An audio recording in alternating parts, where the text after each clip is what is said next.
Hello everyone.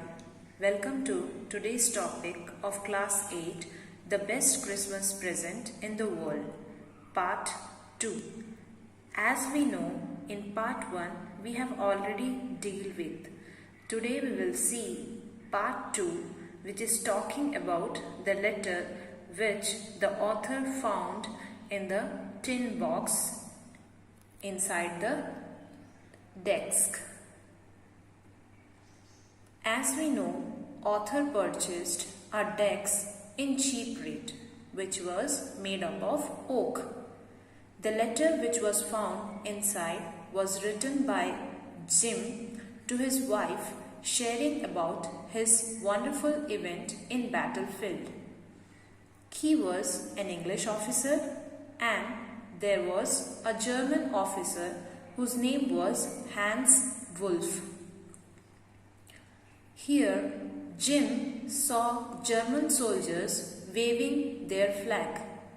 Jim thought it was a trick of any planning.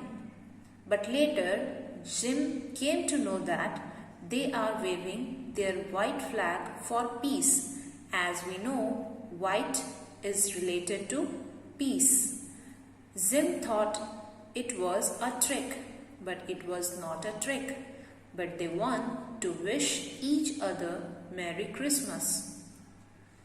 German approached the English soldiers and they introduced themselves. German soldier said that he was from Dusseldorf and he played cello in orchestra.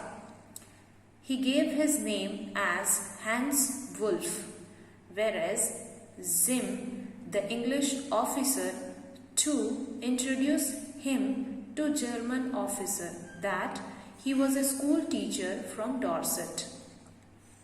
German officer says he knew Dorset but never been to England, but he knew English. His favorite writer was Thomas Hardy. Favorite book was Far from the Madding Crowd. It was from there he learnt all about Dorset. Now Jim shared with Hans Wolff the Christmas cake which his wife has sent. Now a man brought football to play and Hans Wolff says there should not be any war.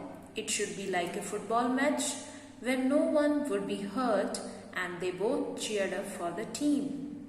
Same night after the match, the team exchanged songs like English soldier sang chorus, whereas the German soldier sang choral.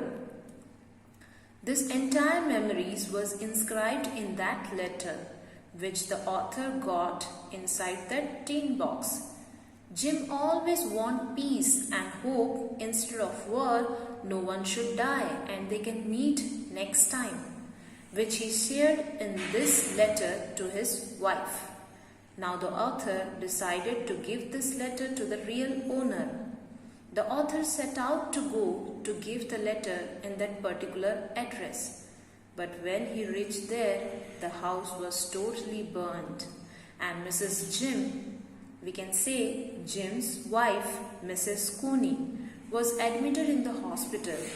Author went to the hospital and searched Mrs. Jim because he wanted to take this letter and give to the exact owner of this letter. Then he talked with a nurse. He came to know that Mrs. Jim was already 101 years. When the author met Mrs. Cooney, she was sitting in a wheelchair with bowed head. When the author called her Mrs. Cooney, she lifted her eyes and the author started to narrate the story. But she did not reply anything. Instead, she cried. She thought that the author as her husband, Mr. Jim, and kissed him. She said that she knew Mr. Jim will come back, and she narrated that this was the best gift of Christmas in the world, and it was not Jim, rather than it was author. My dear student, see how beautiful this story is. I want each and everyone to turn your pages and try to comprehend it by yourself. You will really enjoy it. If you have any doubt, please feel free to call me. Thank you.